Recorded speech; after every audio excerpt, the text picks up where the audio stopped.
Guys, we're back at flat 4, York Road. So that's the boiler room.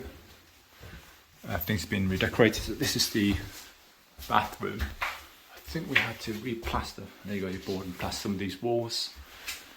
And this will be a brand new one. This is the original bedroom. That's just been repainted. So this is the large one. Now, this is the living room. Quite a large room. The original plan, or the current plan, is to knock that wall through, turn that into a kitchen diner, and this into a bedroom.